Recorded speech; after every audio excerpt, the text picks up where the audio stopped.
I get scared and overwhelmingly anxious when approaching people of knowledge or graduates of Islamic universities, and this makes me stop wanting to ask them questions. So, can you please advise me on how I can overcome this problem of mine? People's phobia differ. There are people who are scared of dark places.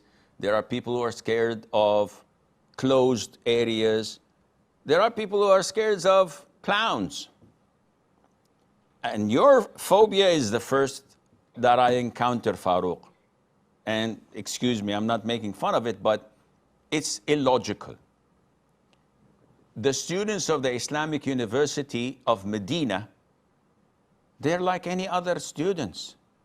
The graduates of Medina University are not all students of knowledge, are not all scholars of Islam. Some of them are even deviants, depending on their inclination and how they proceeded afterwards.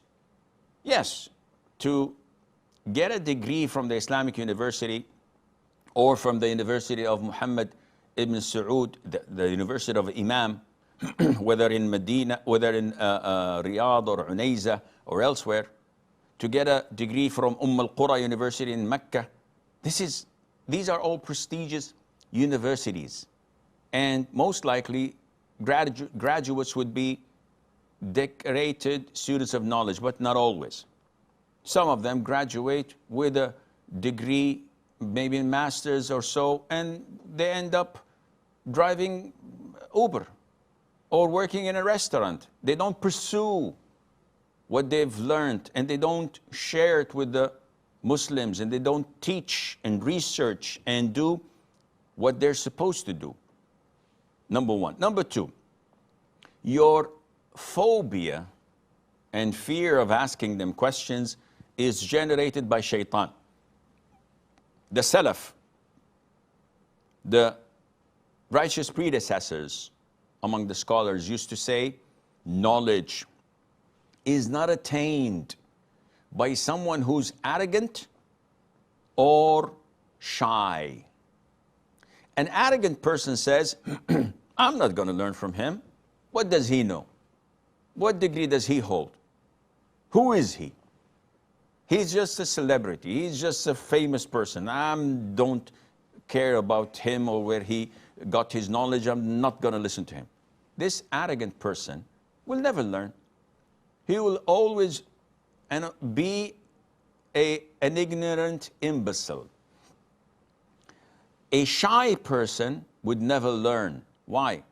Because this shy person comes to a circle of knowledge, he gets a question in his head, he wants to ask the sheikh, because Allah says, ask the people of knowledge if you don't know. But then he says, oh, what will the sheikh say? He would probably say that you're ignorant, that you don't know. Maybe he's going to make fun of me. I'm not going to ask. So he refrains from learning his religion due to his shyness. And he would never learn, and he would remain to be an ignorant imbecile as well. So you have to cross this line. You have to remove this thin veil of intimidation or fear and ask, akhi. You go to the greatest scholars of Islam and don't be shy. Ask them whatever you want. Even if you think it's silly, you will never learn. You will never progress and become a better person until you start asking questions, and Allah knows best.